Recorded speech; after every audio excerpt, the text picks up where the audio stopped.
Hello les amis, bonjour à tous et à toutes, c'est Bart, testeur blogueur high-tech. Je vous retrouve aujourd'hui pour une nouvelle vidéo test. Il s'agit d'un Vivo que j'utilise depuis quelques jours et franchement, voilà, très séduit par les produits Vivo. Et je vous présente donc du coup le test après la vidéo déballage qui est sortie il y a de ça quelques jours. Donc le test définitif du X80 Pro. Bien évidemment, comme d'habitude, n'hésitez pas à liker la vidéo, la partager sur les réseaux sociaux, et mettre également un pouce bleu si cette vidéo vous a plu. Abonnez-vous à ma chaîne, je vous mets le lien d'achat de ce produit en bas dans la description. Actionnez également la cloche pour recevoir la notification de la chaîne. Vous pouvez également faire un don à la chaîne. Vous avez le lien dans la description. Première partie, pour ceux qui me connaissent bien évidemment, vous savez que c'est la première partie, présentation et spécification. On va se faire le look de l'appareil, bien évidemment. Donc un contour métallique, de plus beaux effets avec sur la partie basse ici le rack pour la carte SIM. Alors il prend 2 nano SIM, pas d'extension de carte micro SD. Vous avez le micro principal, l'USB-C ici pour le transfert vidéo et la charge. Vous avez un haut-parleur ici. Sur la partie droite ici, le bouton allumage ici et volume plus moins.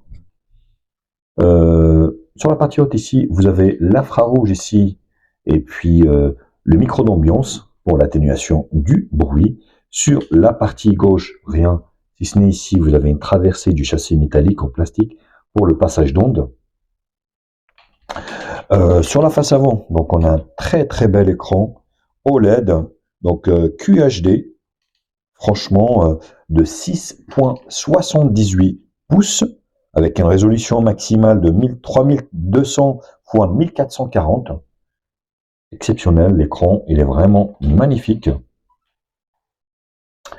Avec un taux de rafraîchissement de 120 Hz au niveau de l'écran. Résolution donc 518 ppi, c'est plutôt pas mal.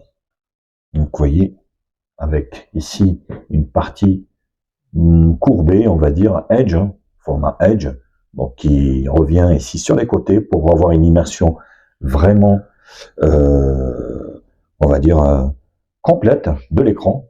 Après, moi je suis pas trop fan honnêtement, hein. Donc de ce format, je préfère avoir un écran plat. Et là, vous voyez, il est quand même bien arrondi sur les côtés. Donc sur l'arrière ici, on a un quadruple appareil photo, pareil, qui ressort énormément. Vous avez une grosse plaque de cuisson ici, et avec noté ici Zeiss fabricant d'optique, avec qui donc ce partenariat donc est fait pour justement accentuer la partie photo. Donc vous avez quadruple appareil photo 50, 48, 12 et 8, donc qui peut filmer jusqu'en 8K. Donc on verra lors du test. Le capteur frontal est un 32 millions de pixels qui peut filmer en Full HD. Malheureusement, c'est qu'en Full HD, donc j'étais un peu surpris par ça. Sinon, côté hardware, au niveau du hardware, donc vous avez, comme je vous l'avais expliqué, vous avez l'écran donc qui fait 6,78 pouces QHD, donc avec une résolution 3200 x 1440. Vous avez un processeur, le Snapdragon 8 Gen 1, un octa-core cadencé à 3 Go avec un GPU Adreno 730. Le téléphone est sorti sur Android 12 avec la surcouche maison FunTouch 12, FunTouch OS 12. Il est passé aussitôt directement sur 13 dès que je l'ai allumé. Donc là, on est sur Android 13. Le téléphone est IP68, ce qui veut dire qu'il est étanche à l'eau et à la poussière, ce qui est plutôt une très bonne chose. Il est Wi-Fi BGNAC avec le Wi-Fi 6, Bluetooth 5.2. Voilà, donc il a le NFC, il a une batterie de 4700 mAh avec une charge rapide de 80 watts. Vous avez les dimensions du téléphone. Il fait ici 16,45 cm sur ici 7,53 cm pour une épaisseur de 94 mm. Donc voilà, quasiment 1 cm pour un poids de 220 grammes parce que, eh oui, il est fait de verre et de métal. Donc ça, voilà, donc c'est quand même un petit peu lourd par rapport à la concurrence. Pour les photos, je reviendrai tout à l'heure sur la partie photo pour le détail des appareils photo ici. Donc on va faire le lecteur d'empreintes digitales ici, vous voyez, qui prend une surface assez large. Vous voyez. Donc c'est instantané, c'est direct. Et le Face ID également. Voilà, c'est déverrouillé. C'est déverrouillé, c'est instantané, donc ça fait plutôt plaisir. Ici, vous avez la partie ici, on va dire raccourci, donc avec un thème sombre. Je vous conseille de faire le thème sombre, de mettre un thème sombre pour économiser un petit peu de batterie. Vous avez le volet notification ici, et après ici, vous avez un tiroir d'application également. Vous avez la radio, il n'y a pas de souci là-dessus. Vous avez quelques applications qui arrivent à installer sur le téléphone, que vous pouvez désinstaller assez facilement. Là, donc au niveau, on va dire, des paramètres ici, réseau Internet, SIM, vous avez appareil photo, Bluetooth, ainsi que le NFC ici. Voilà. Donc l'affichage et luminosité, donc luminosité adaptative, le thème sombre ici, et vous avez taille de... Vous pouvez en fait ici sur cette ROM vraiment tout personnaliser jusqu'à la taille de l'affichage de la police, ce qui est plutôt une très bonne chose. Voilà, vous avez le taux d'actualisation ici de l'écran, vous avez 120 ou 60 ou basculement intelligent, c'est à vous de voir. Moi je l'ai laissé sur basculement intelligent pour faire de l'économie au niveau de la batterie. C'est pareil, vous pouvez soit avoir un affichage Full HD ou 2K. Pour moi, un affichage Full HD est largement suffisant par rapport à la taille de l'écran. Voilà, donc vous avez ici les écrans de verrouillage, les thèmes. Donc là, le Always On Display, si vous voulez ici. Donc qui peut s'afficher tout le temps. Voilà, là vous avez la montre par exemple. Vous avez les thèmes, les fonds d'écran, les palettes de couleurs qui sont voilà, connues enfin, depuis Android 12 avec des palettes de couleurs. À vous de voir, ou vous pouvez l'appliquer automatiquement ici. Hein. Voilà. Donc ça, oui, les effets dynamiques ici. Vous avez amélioré les effets dynamiques ici. Flou en temps réel si vous voulez. Voilà. L'effet lumineux d'ambiance, heure personnalisée, musique. Vous avez quelques petites options également. L'écran, toujours en animation. Voilà. Animation charge. Vous pouvez changer les animations de charge. Vous pouvez animation insertion USB. Voilà, tout est personnalisable. Sur cette rampe, franchement, voilà, vous avez pas mal de réglages. Donc là, vous avez le son. Le son, c'est juste exceptionnel. Il est très très bien. Voilà. Vous avez un double haut-parleur stéréo. Voilà, donc le son est vraiment top, hein, rien à dire là-dessus. Notification, les mises à jour. Et FunTouch est à jour, donc on va dire Vivo suit bien ses téléphones. La batterie, la RAM ici, voilà. Donc la RAM, donc RAM, vous en avez 12 et vous pouvez rajouter 4 en virtuel. Après, moi j'y crois pas trop à cet effet virtuel, mais bon, pourquoi pas.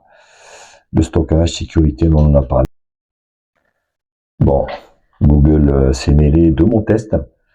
Voilà, Android 13. Voilà, donc ça vous fait quand même pas mal, on va dire, de caractéristiques assez intéressantes au niveau de ce smartphone. Voilà, bon bah écoutez, j'en ai fini avec la première partie, présentation et spécification. Je vous retrouve pour la seconde partie qui sera la partie benchmark.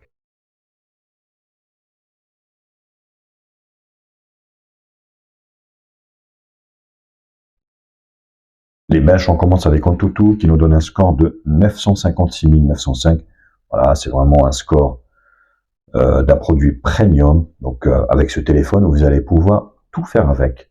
Donc faire fonctionner tous les jeux, toutes les applications du Play Store, tout ce que vous voulez.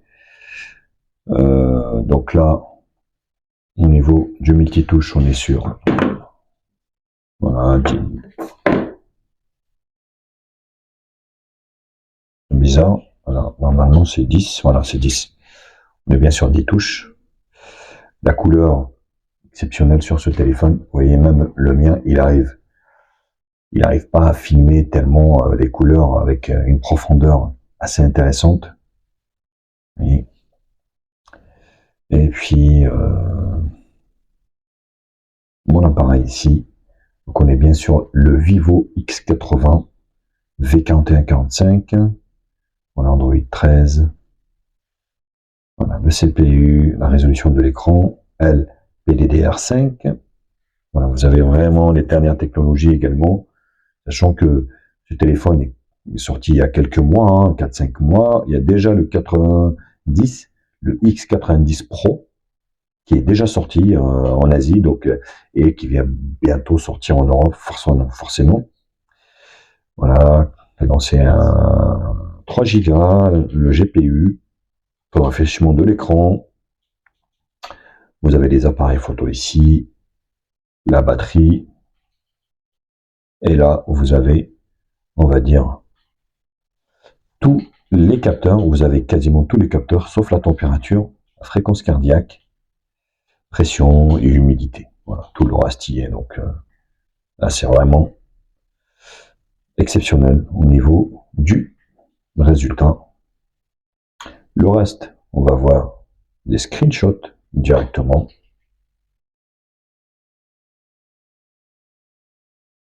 Donc la Geekbench Single Core Multicore, PC Mark, 3D Mark, les couleurs et le multitouche. En tout, bien évidemment. On avoisine le million. Vraiment, on est sur un produit ultra haut de gamme. CPU Z, voilà, donc le Snapdragon 8 Gen 1, ok, connu. Hein.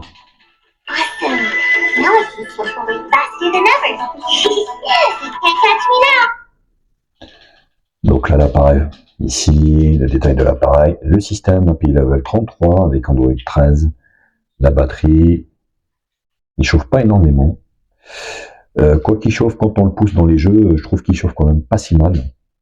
Voilà, tous les capteurs envoyés, c'est énorme. Donc c'est plutôt une très bonne chose. Voilà, bah écoutez, donc j'en ai fini avec cette deuxième partie benchmark. Je vous retrouve pour la troisième partie qui sera la partie multimédia.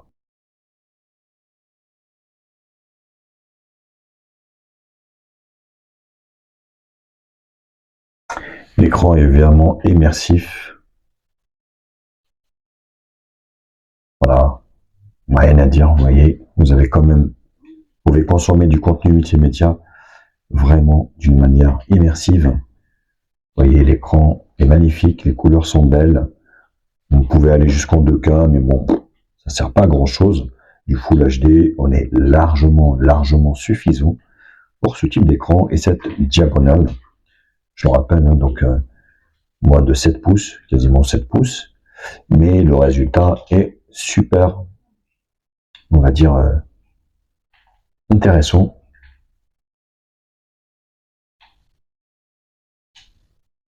Faites-le moi savoir également dans les commentaires ce que vous en pensez également, voilà, de cet écran, de ce Vivo en général. Si c'est un produit qui pourra vous plaire, oui, vous pouvez mettre la somme qu'il faut pour l'acquérir. Le son, il est juste excellent. Voilà. Alors, il y a toujours un déséquilibre entre le micro, en fait, qui est sur la partie basse et sur la partie haute. Celui du bas est beaucoup plus puissant que celui-ci, donc il y a un petit déséquilibre, mais on ne le sent pas trop. On sent bien les basses, on est sur du médium, mais franchement, c'est un très bon son.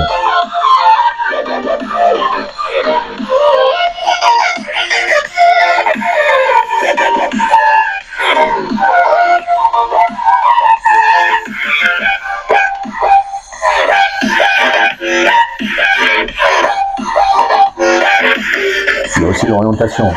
Le son ici est orienté de cette manière, par là, et le son ici, c'est par le haut.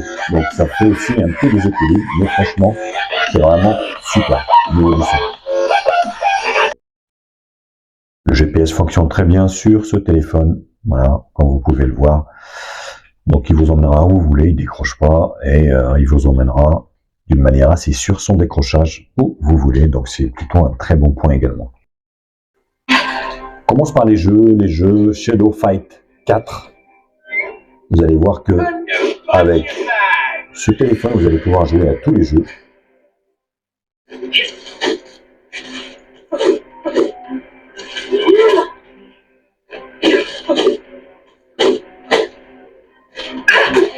Là.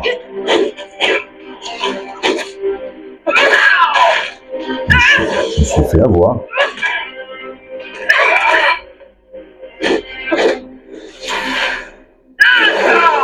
Voilà, je suis mort. Mais ouais, le jeu, franchement, voilà, ça fonctionne plutôt bien.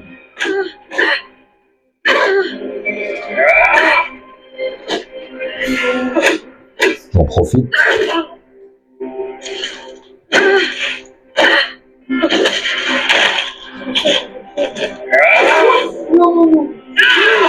Là, on a des super pouvoirs. Alors, elle m'a zigouillé. Mais voilà, donc ça marche plutôt très bien au niveau de Shadow Fight. L'indémodable, bien évidemment, Subway Surfer. Voilà. Donc voilà, PUBG ça marche, Fortnite ça marche, tout ce que vous voulez, d'une manière vraiment optimale. Alors, moi je suis pas très jeu au niveau du smartphone, ni d'ailleurs de la console. Hein. J'ai joué quand j'étais plus jeune, mais là, je laisse on va dire ma partie et puis ma place à mes enfants qui vont bien s'en occuper. Et là voilà, donc vous voyez, Subway Surfer, ça marche très très bien.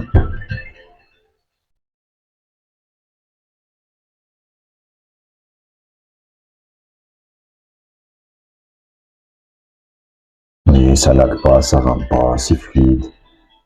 C'est vraiment le délice d'Istanbul. Hein. Vous voyez, ça marche sans aucun problème. Donc c'est plutôt une bonne chose également. On termine par Jetpack Joyride 2. Voilà. Et le son il est hyper fort.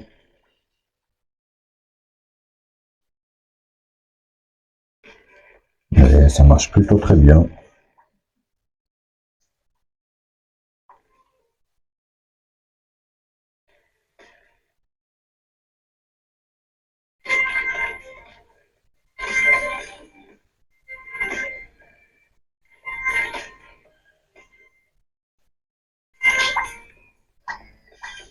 Oh, c'est chiant ces trucs.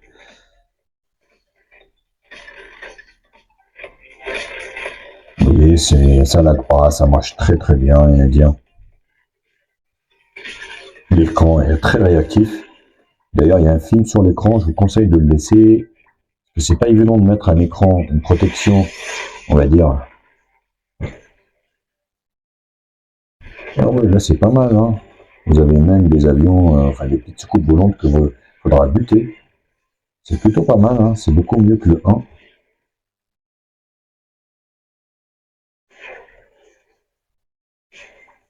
Voilà. Donc vous voyez, ça marche vraiment très très bien. Alors le gros sujet de ce téléphone, c'est vraiment l'appareil photo. Alors les quadruples appareils photo, pour tout vous dire, vous avez un 50 millions de pixels, un standard, donc 50 millions de pixels isocèle, GNV, avec l'ouverture de 1.57.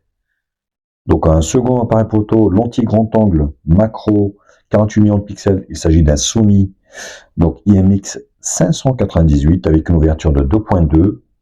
Le troisième appareil photo, c'est un mode portrait de 12 millions de pixels. Il s'agit d'un Sony IMX 663 avec une ouverture de 1.85 et le téléobjectif en 8 millions de pixels en dernier, un IMX HI 847 avec une ouverture de 3.4. Tout ça fait que vous avez des superbes photos. On va feuilleter ensemble, on va regarder ensemble l'interface de l'appareil photo. Donc vous avez ici, voilà, automatique ici, HDR, Zeiss ici, couleur naturelle. Vous pouvez l'activer, objectif, ici super macro. Donc, et vous avez ici les réglages Donc vous pouvez filmer, enfin prendre des photos en 16/9. Ici, le filigrane, je l'avais mis moi-même. Et vous pouvez accéder après ici aux autres réglages. Oui. Donc c'est plutôt pas mal. Vous avez donc un mode portrait, un mode nuit, qui accentue, on va dire, les couleurs ainsi que la netteté des photos. Vous avez donc ici une haute résolution avec le capteur de 50 millions de pixels. La photo ici, vous voyez, donc vous pouvez filmer en 4K 60 fps, Full HD, bien évidemment 60, ou 4K, 8K, pardon, 30 fps. Bon, après le 8K pour le moment, c'est pas très répandu, mais vous pouvez aller jusqu'en 8K et c'est plutôt une très très bonne chose. Vous avez un mode ici pro pour jouer sur les ISO et là, vous avez les réglages, mode panorama, photo dynamique, ralenti, accéléré, autocollant, voilà, document Ultra HD, ciel étoilé, pas mal de réglages, double exposition, double vue ici. Vous voyez, c'est plutôt une bonne chose pour les vlogueurs. Franchement, voilà, assez séduit par la partie photo. Il fait vraiment d'excellentes photos. Donc là, vous voyez. Regardez-moi ça. On voit même la texture des manettes, des joysticks de la manette. Donc j'ai été assez bluffé, on va dire, par la partie photo. Et ici, après, vous avez l'appareil de devant. Petite déception par contre, parce que je m'attendais à plus de l'appareil, surtout en vidéo, mais en fait on filme qu'en Full HD 30 fps. Alors je ne sais pas ce choix qui a été fait, on va dire, par Vivo, mais ça m'a un peu surpris, honnêtement. Vous voyez, c'est très très net. Vous avez tous les défauts, ça ressort vraiment tous les détails de la photo.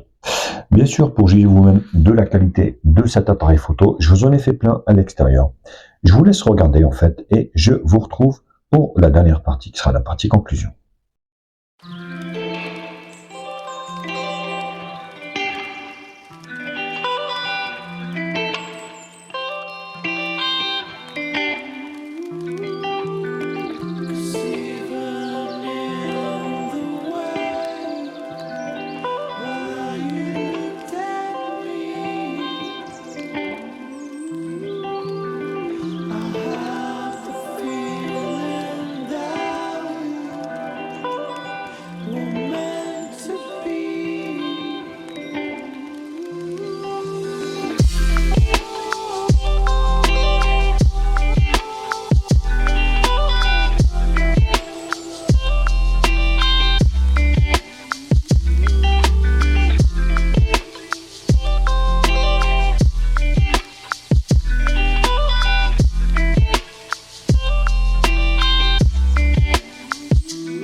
Et les amis, c'est parti, on retrouve pour le test de ce Vivo X80 Pro. Je suis en train de filmer en 4K 60 fps.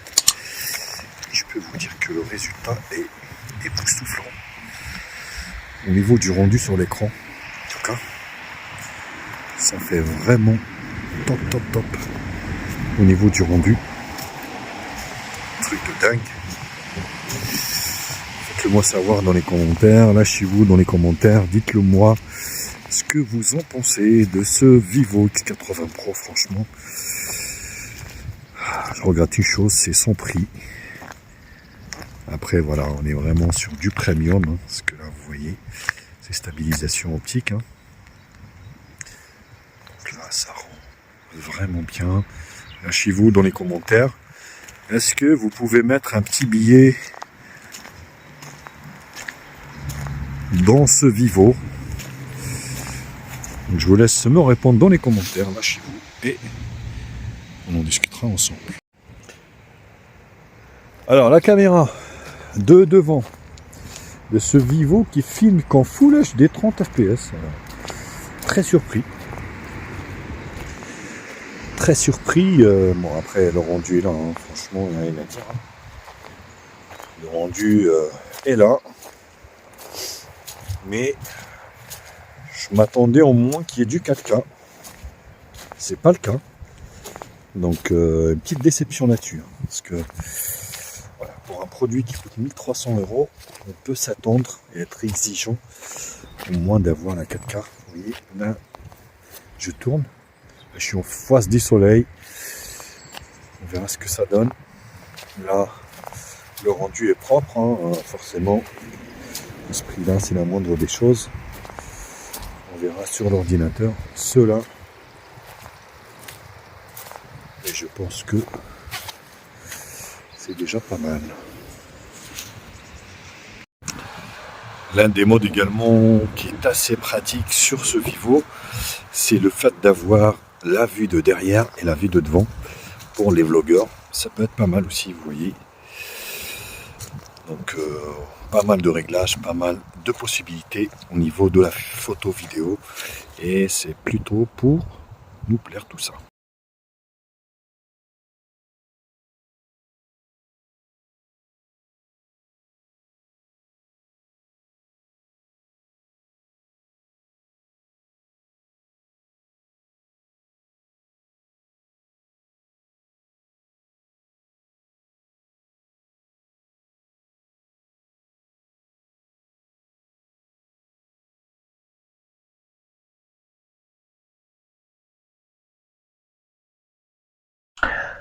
Partie conclusion, pour conclure. Mais écoutez, ce téléphone, c'est juste une bombe. Franchement, très très séduit. Un superbe finition, des produits vraiment de qualité, une finition de qualité, très bel écran, une puissance mais largement suffisante. Il a tout pour plaire. Une partie photo excellente. La batterie, pour moi, pour mon utilisation, je tiens la journée. Mais c'est vrai que si vous mettez un quad HD du 120, un taux de rafraîchissement d'écran, on va dire de 120 Hz, ça va aller très très vite. Donc moi, je laisse sur Full HD et mode intelligent au niveau du taux de rafraîchissement et ça me tient largement la journée. Donc pour moi, la batterie, c'est pas vraiment un souci pour ce téléphone. Le gros souci que j'ai, en fait, c'est son prix. Au jour d'aujourd'hui, au moment où je fais cette vidéo, bah, le téléphone, il coûte 1300 boules. 1300 boules, voilà. Vivo, c'est une très bonne marque. C'est une très très bonne marque, mais qui n'est pas connue en France. Moi, j'aurais aimé éventuellement qu'ils démarrent à un prix compétitif pour faire connaître leur marque, éventuellement, faire connaître leur haut de gamme. Voilà, je sais pas, moi, dans les 800 €, au même prix qu'un Google Pixel 7 Pro, parce que la concurrence est quand même rude. À ce tarif-là, vous avez le Galaxy S22 Ultra, il y a le S23 Ultra qui va sortir, vous avez le iPhone 14 Pro Max. À ce tarif-là, voilà, le S22 Ultra qui commence à baisser. Ce téléphone est sorti il y a 4-5 mois, mais il n'a pas baissé encore. Il est à 1300 €. Donc, ça pique un peu. 1299 également, enfin, plus exactement. Moi, je trouve que ça pique un peu. Après, voilà, moi, je connais Vivo, donc je sais que c'est un très, très bon produit. J'adorerais avoir ce téléphone, mais voilà, donc c'est un téléphone qui a quand même son prix. C'est pas donné à tous les budgets. Maintenant, voilà, le résultat est là, est satisfaisant. Maintenant, chacun son affinité avec les marques. Forcément, Vous avez une image de marque, vous avez iPhone, vous avez Samsung, vous avez aussi Xiaomi, donc qui sont beaucoup moins chers que ça, avec des produits équivalents. Maintenant, voilà, à vous de faire le choix, mais franchement, moi je me suis régalé à tester ce produit que je vous conseille, bien évidemment. Voilà les louloutes, bah écoutez, j'en ai fini avec cette vidéo, bien évidemment, comme d'habitude, n'hésitez pas à liker cette vidéo, la partager sur les réseaux sociaux, me mettre également un pouce bleu si cette vidéo vous a plu. Abonnez-vous à ma chaîne, je vous mets le lien d'achat en bas dans la description de la vidéo. Actionnez également la cloche pour recevoir la notification de la chaîne. Vous pouvez également faire un don à la chaîne, vous avez le lien dans la description. Allez, sur ce, je vous kiss et je vous dis à très vite. Allez, tchuss.